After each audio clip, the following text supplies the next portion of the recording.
The city of Crestwood never truly sleeps, but for a billionaire like Damian Blackwood, its late-night silence is a rare commodity. He sought it in the city's most exclusive restaurant, not for the food, but for the quiet. Yet in the final hour of a Tuesday, he found something far more valuable. It wasn't on the menu. It was huddled under a single service light in the deserted dining room. A waitress, her uniform rumpled her face, etched with exhaustion, devouring a university-level textbook on corporate valuation. He watched from the shadows, a ghost in his own world of power, as she scribbled frantic notes in a cheap spiral notebook. Who was this woman battling financial theory at 2 a.m. amidst the ghosts of gourmet meals? He didn't know her name, but in that moment, he knew he had to find out. The air in The Gilded Lantern was thick with the day's ghosts, the lingering scents of seared scallops, truffle oil, and expensive perfume mingled with the sharp, clean smell of industrial soap. It was 1:47 a.m., and Gabriella Rossi was on her knees, scrubbing a stubborn wine stain from the Persian rug in private dining room 3. Her muscles screamed in protest, a familiar chorus that sang her to sleep most nights. The 12-hour shift had been brutal, a demanding politician's anniversary dinner, a table of venture capitalists celebrating a buyout, and the usual parade of Crestwood's elite, who saw her as little more than a functioning part of the decor. Her body was spent, but her mind was a frantic hive of activity. Tucked away in her locker was her real life, the one that began after the last plate was polished and the last tablecloth was folded. It was a life measured in chapters and case studies in profit and loss statements, in the dense, intimidating theories of men who had built empires. Finally, the stain lifted. With a groan, Gabriella pushed herself to her feet, her reflection a tired stranger in the polished mahogany of a nearby service station. Dark, weary circles shadowed her determined brown eyes. She finished her closing duties on autopilot, her thoughts already on Chapter 9. Discounted cash flow analysis. In the main dining hall under the cavernous darkened chandelier, a single dim service lamp cast a lonely pool of light onto a small table. This was her sanctuary. She retrieved her bag from the locker, pulling out a battered copy of Aswath Damodaran's The Little Book of Valuation, and a spiral notebook filled with her sharp, concise handwriting. For the next hour, she wasn't Gabby the waitress, the girl who could flawlessly recite the wine pairings for the tasting menu. She was Gabriella Rossi, student of industry, an apprentice to giants she'd never meet. She lost herself in the intricate dance of numbers and projections. The world of the Gilded Lantern, with its cloying civility and unspoken hierarchies, dissolved.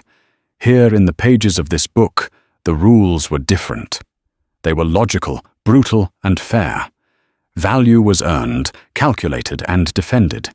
It wasn't inherited or bestowed by social standing. It was a language she was desperate to master.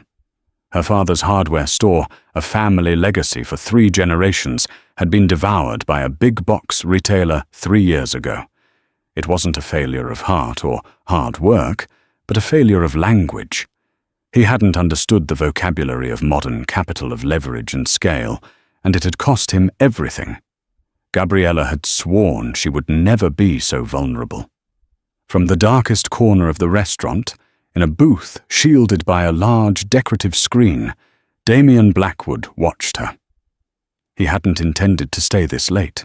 A multi-billion-dollar acquisition in the tech sector had closed that afternoon, and while his team was out celebrating with champagne and boisterous laughter, Damian had sought solitude. Celebrations felt hollow to him. He was always thinking about the next move, the next vulnerability, the next opportunity. He had dismissed his driver an hour ago, content to sit with a glass of untouched Macallan, 25i5, the amber liquid catching the faint light. He was about to leave when he saw her, the waitress. He vaguely recognized her from his occasional dinners here. Efficient, quiet, invisible, the hallmarks of excellent service. But this was a different woman. He watched, intrigued, as she set up her makeshift study hall. He expected a novel, maybe a magazine. Instead, he saw the distinctive cover of the Damodaran text. He'd read it himself as an undergraduate at Wharton. It wasn't light reading. It was a dense, technical manual for financial predators and builders. Her brow was furrowed in concentration, her pen scratching furiously across the page. She wasn't just reading, she was wrestling with the material. She would read a paragraph, then close her eyes, her lips moving silently as she processed the concept, applying it. He guessed to some mental model of her own. Most people in his world had degrees from prestigious universities and resumes polished by internships at Goldman Sachs or McKinsey. They talked the talk, but few truly possessed the hunger he was witnessing now. This was raw, unadulterated ambition. This was the kind of drive that couldn't be taught in a lecture hall. It was forged in necessity, in the quiet desperation of 2 a.m. after a soul-crushing shift. He could have left. He should have left. It was none of his business. But Damian Blackwood hadn't built his empire, Blackwood Industries, by ignoring anomalies. And this was a fascinating one. For 20 minutes, he remained perfectly still, an unseen observer to her solitary education. He saw her stifle a yawn, shake her head to clear the fog of fatigue, and dive back into a complex formula, her finger tracing the equation as if it were a line of sacred text. An idea began to form in his mind, a spark of unconventional strategy that had so often been the key to his success. He decided to leave a breadcrumb. Reaching into his jacket, he pulled out his personal fountain pen. It was a custom-made Mont Blanc, its barrel crafted from polished obsidian, and its clip bearing a small, discreet B. It was a pen that had signed deals worth more than the GDP of small countries. As she packed up her books, her movements heavy with exhaustion, he waited. She slung her bag over her shoulder, gave the dining room one last look over, and headed for the staff exit. Once she was gone, Damian emerged from the shadows. He walked over to the table where he'd been sitting earlier and placed the pen squarely in the center of the table, perfectly parallel to the edge. He knew the protocol. The closing manager would do a final walkthrough. The pen would be found. The security footage would be checked to identify the owner of the table. They would know Damian Blackwood had been there. They would assume he had forgotten it. But what the waitress did next would be the real test. Would she turn it in? Would her manager call his office? Or would something else happen? He didn't know, but the uncertainty was exhilarating. With a final glance at the empty table where she had been studying, he walked out into the cool pre-dawn air of Crestwood, the city's hum a quiet promise of the interesting day to come. The shrill cry of Gabriella's alarm clock at 7 a.m. felt like a physical assault. 4 hours of sleep was a luxury she couldn't afford to skip, but was never enough to erase the deep-seated fatigue in her bones. She stumbled through her morning routine in a haze, her small studio apartment, a testament to a life lived on the margins. Textbooks were stacked on the floor, her waitress uniforms hung neatly by the door, and the air smelled of stale coffee and microwave popcorn. Her mind, however, was already churning, replaying the formulas for intrinsic value, the numbers a ghostly overlay on her vision, as she buttered a piece of toast. Her phone buzzed. It was a text from her manager at the Gilded Lantern, Richard. "Gabby, need you to come in at 10 a.m. Don't be late. We need to talk in my office." A cold knot of dread formed in her stomach. A 10 a.m. summons was never good news. It wasn't a request to cover a shift. It was a command. Had she done something wrong? Did a customer complain? Her mind raced through the previous night. The politician's wife had been particularly demanding, but Gabby was sure she had maintained her professional composure. Maybe she'd miscalculated a bill. At a place like the Gilded Lantern, a small mistake could be a fireable offense. The thought of losing her job sent a wave of panic through her. The tips were her lifeline, the only thing keeping her afloat while she paid for her online business courses and sent money to her parents. She dressed with care, choosing a simple black blouse and slacks, her serious outfit. She felt a grim irony in the fact that she was about to be disciplined, or worse, fired from the very job that fueled her dreams of escaping it. Arriving at the restaurant at 9:55 a.m., she found the atmosphere tense. Richard, a man whose baseline expression was a perpetually stressed frown, looked even more agitated than usual. He ushered her into his cramped office without a word, closing the door behind them. "Gabriella," he began, forgoing any pleasantries. "Last night after you left, I did my final walkthrough. A pen was found at table 12. A very, very expensive pen." Gabriella's mind went blank.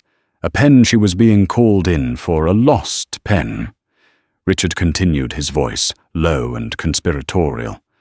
"We checked the security footage to see who was at the table. Gabriella, it was Damian Blackwood." The name hit her like a physical blow. Damian Blackwood. Even in her world, a universe away from his, the name was a legend.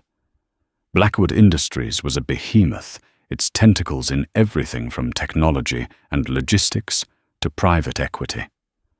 Blackwood himself was an enigma, a ruthless titan of industry who was notoriously private. She had heard whispers he sometimes dined at the restaurant, but she'd never knowingly served him. "He was at my table," she asked, her voice barely a whisper. "She served a dozen tables last night." "No," Richard said, shaking his head. "He was in the corner booth, the one with the screen. He was there for hours. He left the pen on the table. We called his office this morning, standard procedure for a high-value lost item. His assistant was very specific. She said Mr. Blackwood wasn't interested in the pen." The dread in Gabriella's stomach tightened. This was getting stranger. "She said," Richard leaned forward, his eyes wide, "that Mr. Blackwood was interested in the waitress who was studying in the dining hall after her shift." Gabriella felt the blood drain from her face. He had seen her. The thought was mortifying. Her in her exhausted state, her cheap notebook, her second-hand textbook. She felt exposed like a fraud. What must a man like that have thought? What did she say?" Gabriella stammered. "She said a car would be here at 10:30 a.m. to pick you up and take you to the Blackwood Industries headquarters." Richard looked at her as if she had sprouted a second head. "I have no idea what this is about, Gabriella, but for the love of God, don't do anything to embarrass the restaurant." She was in a daze. She walked out of Richard's office and stood by the restaurant's main entrance, her mind a whirlwind of confusion and fear.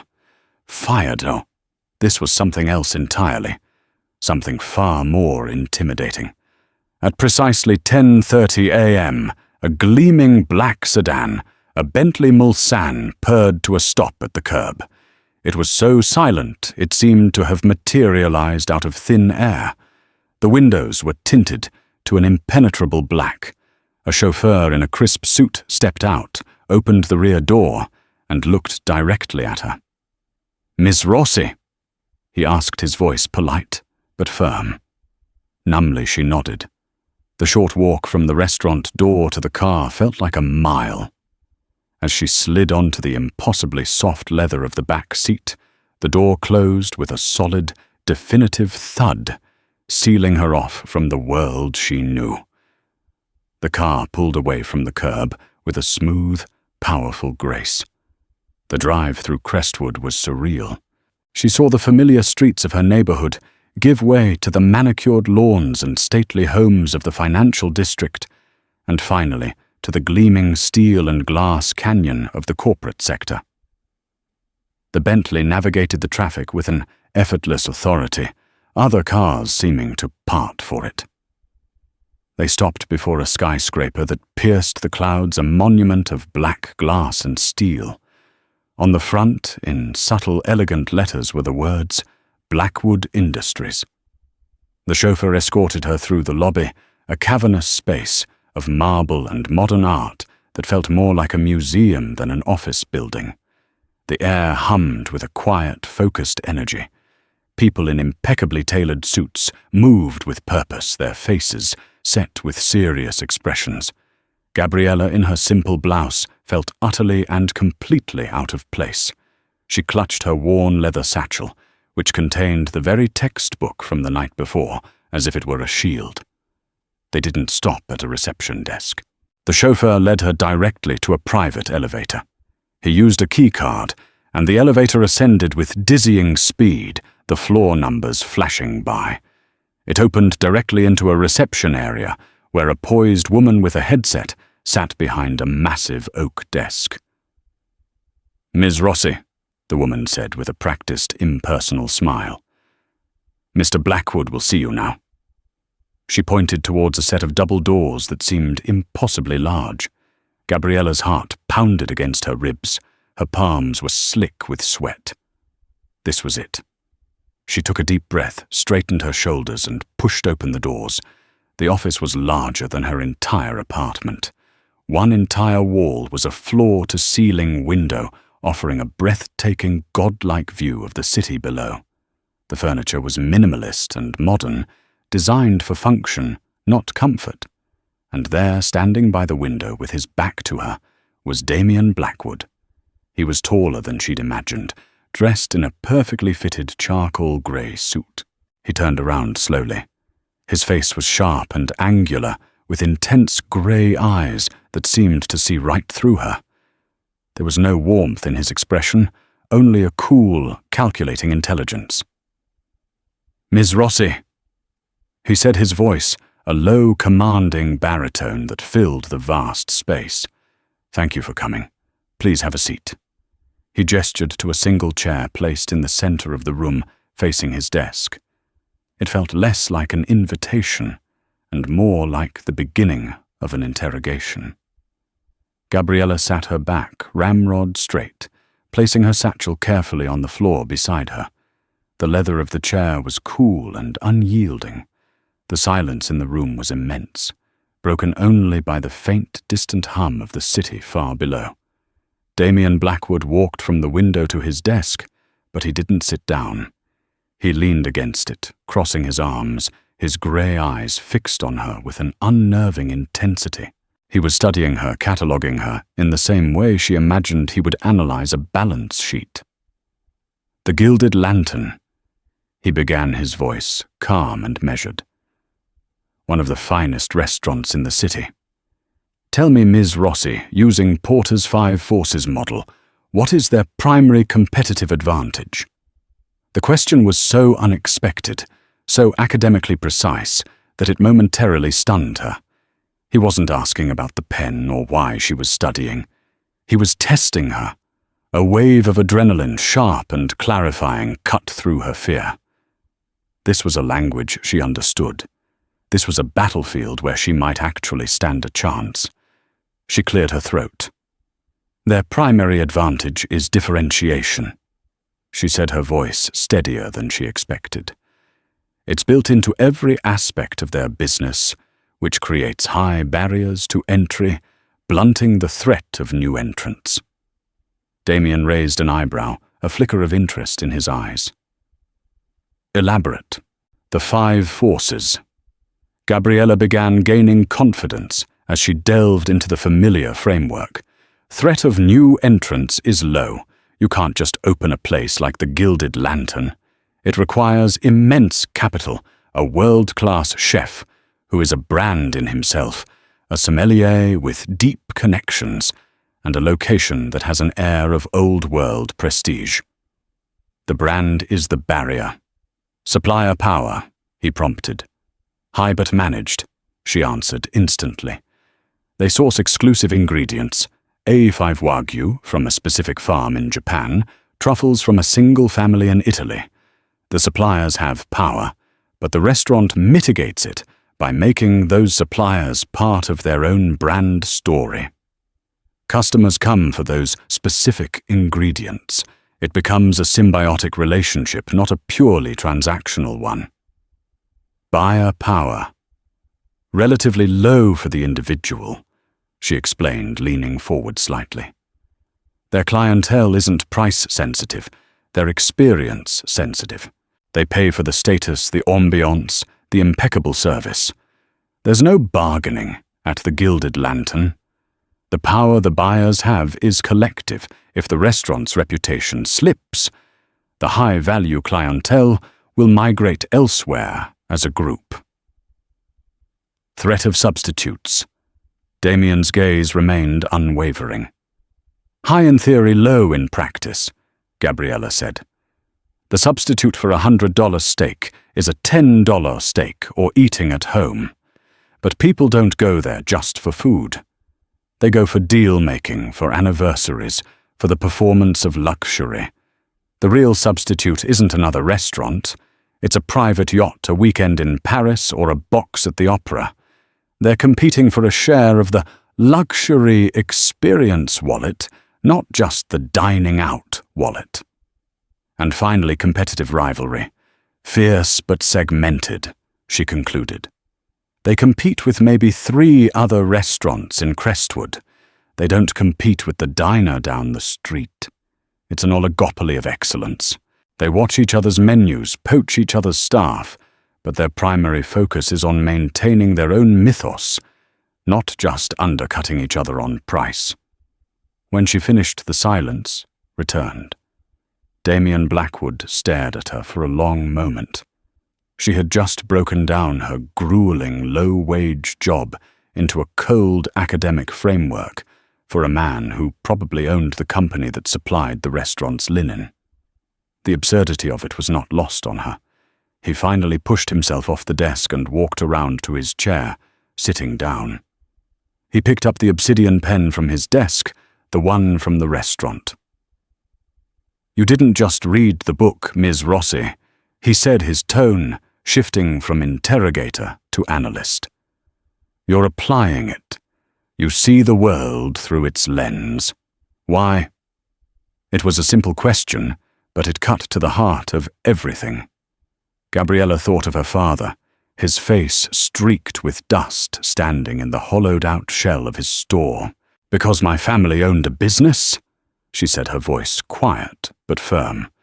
"And we lost it. We worked hard. We were honest. We had a good product. But we didn't understand the rules of the game we were playing. I'm learning the rules." Damian nodded slowly, a deep, thoughtful gesture. "The world isn't a university lecture, Ms. Rossi. A textbook can give you a map, but it can't teach you how to navigate the terrain when the landscape changes overnight." "I know," she said. "That's why I need experience." The audacity of her own words surprised her. Here she was, a waitress, implicitly asking one of the most powerful men in the country for a job. Damian leaned back in his chair, a ghost of a smile playing on his lips. "Most people who want a job here send a resume. They have an MBA from Harvard or Stanford. They have a decade of experience at a consulting firm. You serve me coffee and analyze my dinner spot." "With all due respect, sir," Gabriella retorted, her courage surging. "Most people with those resumes learned the map. I've already experienced what it's like to be lost in the terrain. I think that gives me a different kind of hunger." The smile vanished, replaced by that same cool, calculating look. Hunger is good, but it can also make you reckless. I have a situation, a problem child in my portfolio, a company called Heritage Brews. It's a coffee company my father acquired 30 years ago. It has brand loyalty among an aging demographic, but it's bleeding money. It's being crushed by third-wave coffee shops and slick venture capital-backed startups. He gestured to a thick binder on the edge of his desk. The Ivy League consultants I paid 7 figures to analyze it gave me a 200-page report. Their recommendation: liquidate the assets, sell the brand name to a competitor, and write it off as a tax loss. It's the logical, sensible textbook solution. He paused, his eyes locking onto hers. I'm not interested in the sensible solution. I'm offering you an internship, Ms. Rossi. A 3-month paid internship. Your project will be Heritage Brews. You will have access to all the data. You will report directly to my Chief Operating Officer, Cynthia Vance. At the end of the 3 months, you will present your own recommendation to me. But I'll be clear. This isn't a classroom exercise. The people who work there, their jobs are on the line, and so is this opportunity. You have one shot. Gabriella's mind reeled. An internship. Here. It was more than she could have ever dreamed of. It was a lifeline thrown from the heavens. I accept, she said, without a moment's hesitation. Good, Damian said, standing up, the meeting clearly over. My assistant will handle your paperwork. You'll start tomorrow. One more thing, Miss Rossi. Sir. My Ms. Vance, he said, his expression unreadable. She graduated summa cum laude from Yale. She does not appreciate anomalies. Welcome to Blackwood Industries. As Gabriella was escorted out the double doors closing behind her, a woman who had been waiting in the reception area stood up. She was in her late 40s, immaculately dressed, in a designer suit, her blonde hair pulled back in a severe, elegant chignon. Her smile was thin and cold. Ms. Rossi, I presume, she said, her voice like chilled wine. I'm Cynthia Vance. I've been briefed on your unusual hiring. I look forward to seeing what a waitress can teach the rest of us about business. My assistant will show you to your workspace. It's in the sub-basement with the archives. You'll need to understand the history of the company you're trying to save, after all. The condescension in her voice was a clear, undisguised warning. Gabriella had not just been given an opportunity. She had been dropped into a lion's den, and the alpha was already baring her teeth. The workspace Cynthia Vance had assigned to Gabriella was less of an office and more of a forgotten tomb. Located in the second sub-basement of the gleaming Blackwood Tower, the Heritage Brews archive room was a cramped, windowless space dominated by towering grey filing cabinets. The air was dry and smelled of aging paper and dust. A single small metal desk with a decade-old computer had been wedged into a corner. A fluorescent light overhead buzzed and flickered, casting a sickly pale light over everything. It was a calculated act of psychological warfare designed to isolate and demoralize. For the first 2 days, Gabriella felt like she was drowning. The sheer volume of information was staggering. Decades of financial reports, marketing campaigns, supply chain logistics, and sales data were crammed into thousands of manila folders. The digital files were no better, a chaotic mess of poorly labeled spreadsheets and outdated PowerPoint presentations. Cynthia provided no guidance, no introduction to the team, no roadmap whatsoever. She simply had a junior analyst drop a hard drive on Gabriella's desk with a curt, "Everything you need should be in here. Ms. Vance expects a progress report by Friday." The other employees Gabriella encountered treated her like a ghost. Whispers followed her down the hallways when she went to the sad, tiny break room on her floor. They knew who she was, the waitress, Damian's pet project. They saw her not as a colleague, but as a bizarre curiosity, an interloper who hadn't paid her dues.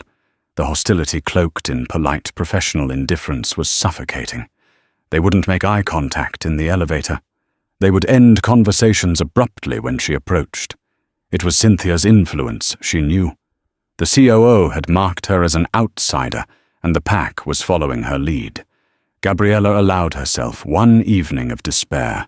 She went home to her tiny apartment ate a bowl of cereal for dinner, and stared at the ceiling, the weight of the impossible task crushing her. They wanted her to fail. They were putting every obstacle in her path. She was a waitress, playing CEO in a corporate shark tank. Then the anger came. It was a slow burn, the same anger she'd felt watching her father's spirit break. She thought of Damian Blackwood's challenge.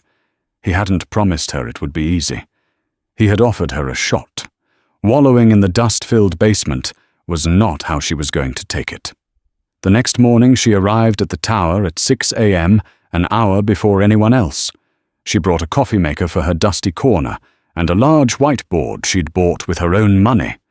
If they were going to bury her in data, she was going to excavate it. She abandoned the disorganized digital files and dove into the paper archives. She wasn't just looking at numbers, she was looking for the story. She read marketing briefs from the 1970s, when Heritage Brews was the beloved coffee of choice for families across the country. Their slogan was, "The Sunday Morning Coffee." The branding was warm, nostalgic, centered on family and tradition. She found photos of the original roasting facility, a brick building with proud, smiling workers.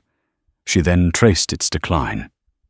In the 90s, the company had tried to compete with the rise of international coffee chains, changing its logo, launching a disastrous line of extreme caffeine coffee, and alienating its core customers. Then came the third-wave coffee movement in the 2000s, with its focus on single-origin beans, artisanal roasting, and a minimalist hip aesthetic. Heritage Brews was left behind, a relic perceived as cheap, old-fashioned, and out of touch. The consultant's report, which she read cover to cover, confirmed this. It was a slick, data-rich document that recommended shuttering the brand. It was filled with charts, graphs, and buzzwords, but Gabriella realized it was missing one crucial thing: a soul. The consultants had analyzed the company from a 30,000-foot view. They had never, she suspected, actually tasted the coffee or spoken to a single customer. That's where she would be different. On Thursday, she took a train 2 hours outside of Crestwood to the town of Oak Ridge, the home of the original, and now only remaining Heritage Brews roasting facility. The town itself seemed as worn down as the brand it was famous for. The factory was a shadow of its former self, operating with a skeleton crew. She didn't announce her visit. She walked in, wearing jeans and a simple sweater, her corporate ID badge tucked away in her bag. She told the floor manager, a weary-looking man in his 60s named George, that she was a business student writing a paper on legacy American brands. At first, George was suspicious, but Gabriella's genuine curiosity and her ability to listen, a skill honed by years of waiting tables, slowly won him over. He showed her the old roaster's beautiful cast-iron machines that were now mostly dormant. He introduced her to employees who had worked there for 30, even 40 years. They told her stories. They spoke of the Heritage Blend, a specific combination of beans and a unique slow roasting process that their fathers had perfected. They complained that corporate meaning Blackwood Industries had forced them to cut costs over the years to use cheaper beans to speed up the roast, which had damaged the quality. "This place isn't just a factory, miss," George told her, his voice thick with emotion. For this town, it was everything. People built their lives, their families, on the promise of a good, honest cup of coffee. Gabriella spent the entire day there. She learned the roasting process. She smelled the green beans, and she tasted the coffee. The standard issue coffee was mediocre, just as the market perceived. But then George brewed her a small cup, using the original blend of beans and the old slow roast method. The difference was astounding.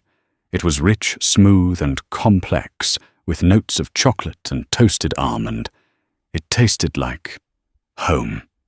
It tasted like Sunday morning. As she was leaving, a young analyst from the factory's front office quietly approached her in the parking lot. His name was Ben, a local kid with bright eyes and a nervous energy. "You're not a student, are you?" he asked, keeping his voice down. "You're from headquarters. I saw your picture on the internal directory." Gabriella's heart sank.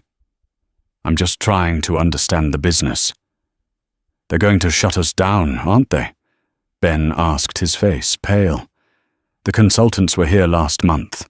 They treated us like we were already dead." "I don't know," Gabriella answered honestly. "That's what I'm here to figure out." "Look," Ben said, glancing around nervously. "The data they gave you, the data from the consultants, it's incomplete. They only looked at national sales figures, which are terrible. But they ignored the direct-to-consumer online sales.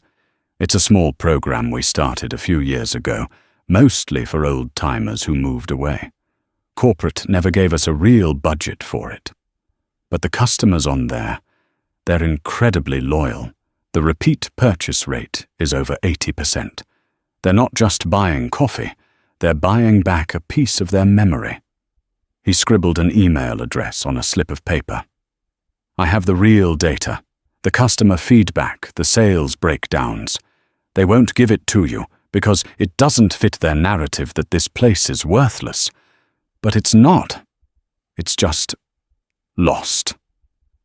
Driving back to Crestwood that night, the taste of that perfect cup of coffee still lingering on her tongue, Gabriella felt a powerful sense of clarity. The consultants, Cynthia, all of them were wrong. They saw a dying brand. She saw a sleeping giant. They saw liabilities and depreciating assets.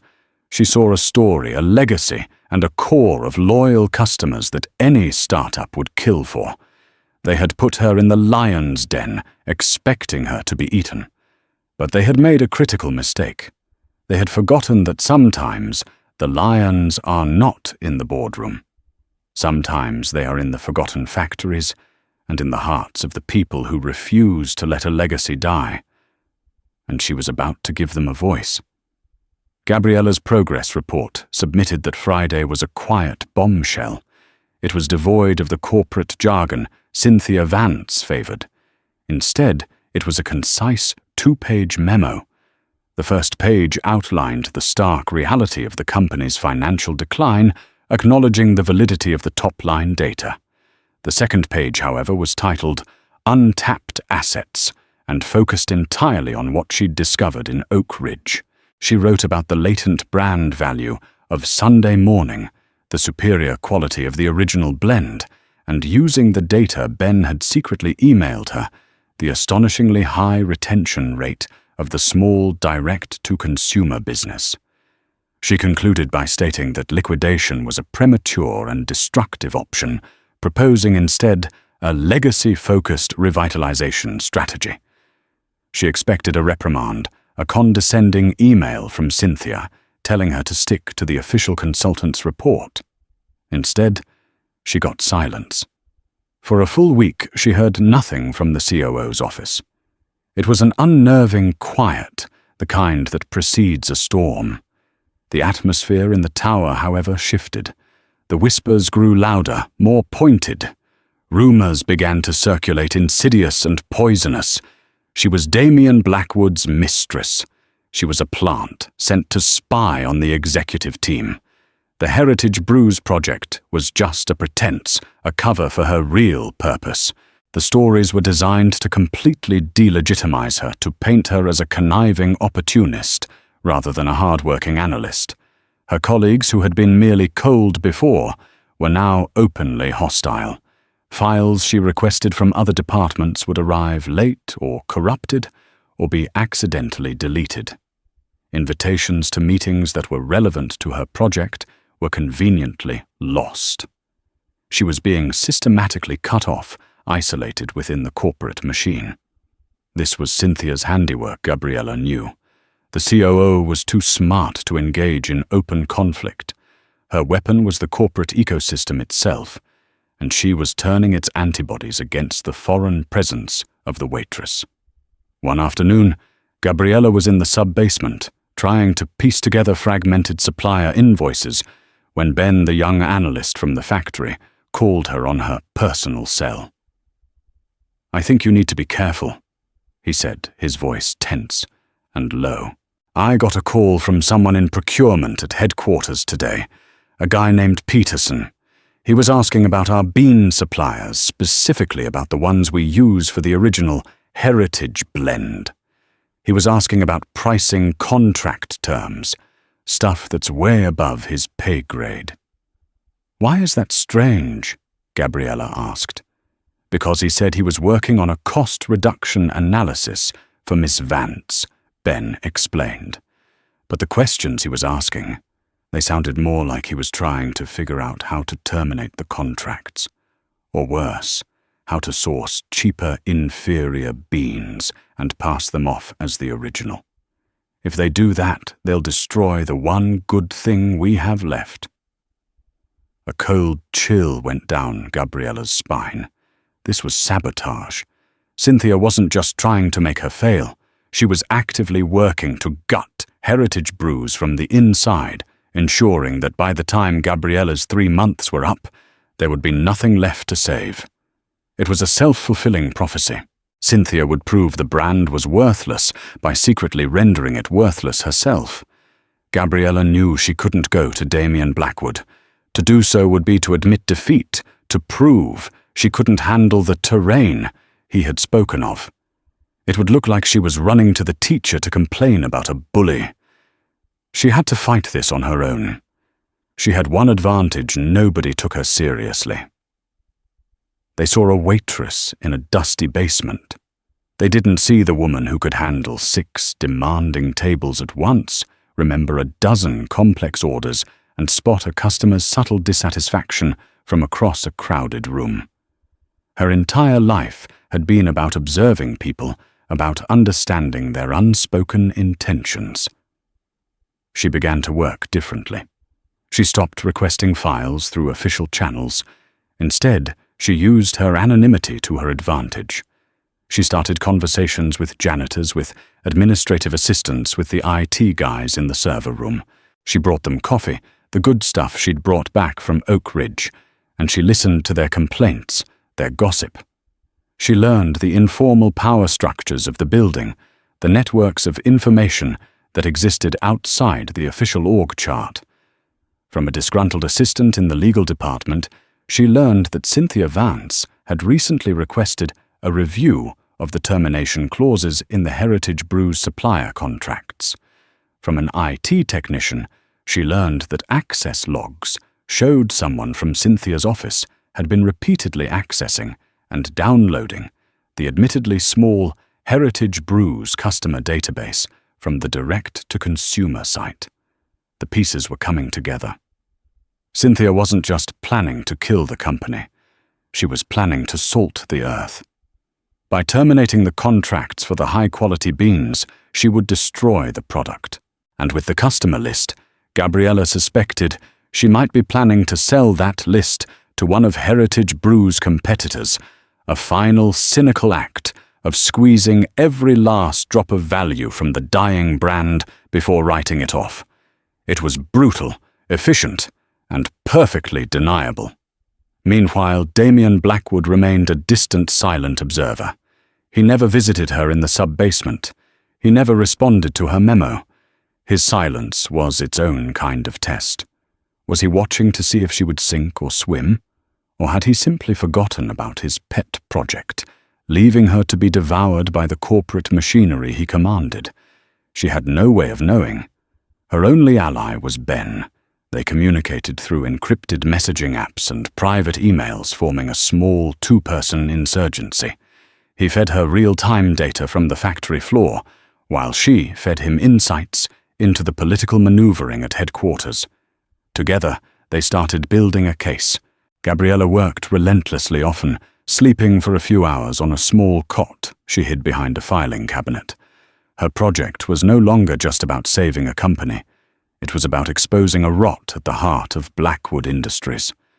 She meticulously documented every instance of stonewalling and every piece of evidence of Cynthia's machinations. She compiled a separate file, a secret dossier that detailed the COO's campaign of sabotage.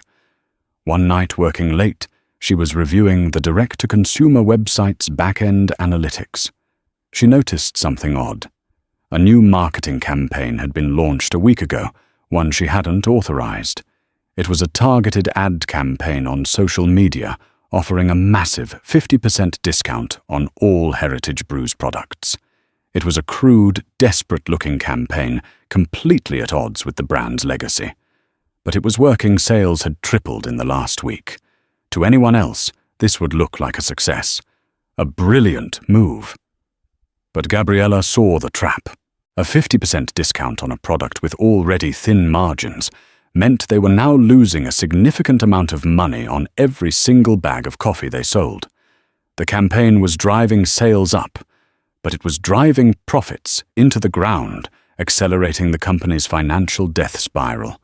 It was designed to make her look incompetent, as if she, the project lead, had approved a disastrously unprofitable promotion. And the board meeting where she was scheduled to present her final recommendation was just 10 days away. Cynthia wasn't just trying to make her fail. She was building a public case for it, creating a data trail of losses that would make Gabriella's revitalization strategy look like a complete fantasy. The trap was set, and Gabriella was walking right into it. The discovery of the toxic discount campaign lit a fire under Gabriella. The 10-day countdown to the board meeting felt like a ticking bomb. Every sale made under the 50% discount was another nail in Heritage Brew's coffin, another piece of ammunition for Cynthia. Gabriella immediately ordered the campaign to be shut down, but the damage was done. The financials for the past 2 weeks were a bloodbath of red ink. She had to change her entire strategy. Her original plan had been a hopeful, forward-looking presentation about brand revival and untapped potential. Now she had to perform a corporate autopsy while the patient was still on the table. She had to prove that the company wasn't dying of natural causes, but was being deliberately poisoned. Her days became a blur of frantic activity, fueled by cheap coffee and sheer willpower. Her corner in the sub-basement transformed into a war room.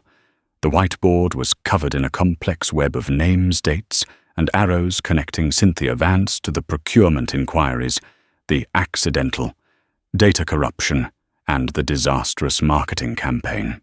With Ben's help, she traced the digital breadcrumbs of the campaign's creation. It had been authorized using a generic marketing department login, but the IP address of the computer that submitted the final approval traced back to the executive floor, specifically to a terminal primarily used by Cynthia Vance's personal assistant. It was circumstantial, but it was a powerful link. The night before the board meeting, the sub-basement was silent, save for the hum of the computer and the frantic scratching of Gabriella's pen. Ben had driven into the city, bringing a box of pizza and a fresh pot of the original Heritage blend. They were both running on fumes, their faces pale under the flickering fluorescent lights. "It's not enough," Gabriella said, staring at the whiteboard, her voice ragged with exhaustion. "We have strong evidence of sabotage, but it's all circumstantial. Cynthia is a master of deniability. She'll say her assistant made a mistake. She'll say the procurement inquiry was just due diligence. She'll twist it to make me look like a paranoid conspiracy-theorizing intern who's in over her head." "So what do we do?" Ben asked, his youthful optimism finally starting to fray. "We present what we have. We tell the truth." "She's not interested in the truth," Gabriella countered, rubbing her temples. "She's interested in a narrative. Right now, her narrative that Heritage Brews is a worthless money pit is backed up by the latest sales report. My narrative is backed up by what a good cup of coffee and a hunch about sabotage." She sank into a chair, the weight of the past 3 months pressing down on her. She had come so far, worked so hard, only to be outmaneuvered at the final turn. She thought about the hopeful faces of the workers at the Oak Ridge factory, about George and his pride in the original blend. She thought of her father and the crushing feeling of watching something you love die because you couldn't fight back in the right way. Then her eyes landed on the stack of old marketing materials from the 70s and 80s that she'd pinned to a corkboard. The smiling families, the cozy Sunday mornings, the simple, powerful slogan, "Heritage brews your Sunday morning." An idea sparked in her mind, faint at first, then growing rapidly brighter. It was audacious, unconventional, and probably career suicide. But it was the only move she had left. "Cynthia's mistake," Gabriella said, her voice suddenly electric with renewed energy, "is that she thinks the fight is here, in the numbers in the spreadsheets. She's a creature of the boardroom. She's forgotten that a company isn't just a collection of assets, it's a collection of people, of customers." "What are you thinking?" Ben asked, leaning forward. "I'm not going to fight her on her turf," Gabriella declared, a determined glint in her tired eyes. "I'm going to change the battlefield." For the next 6 hours they worked with a feverish intensity. Gabriella scrapped her entire presentation. The meticulous slides detailing Cynthia's sabotage were relegated to a backup folder. The complex financial models were simplified. She and Ben tore through the direct-to-consumer customer list, not for the sales data, but for the names. They cross-referenced them with social media, looking for the most vocal, most loyal customers. They found dozens. An elderly woman in Florida, who wrote a blog post about how the smell of heritage brews reminded her of her late husband. A young soldier stationed overseas whose parents sent him a bag every month because it was the only thing that tasted like home. A third-generation family in Ohio who still brewed a pot of the heritage blend every Sunday for their family breakfast. Gabriella spent 2 hours on the phone.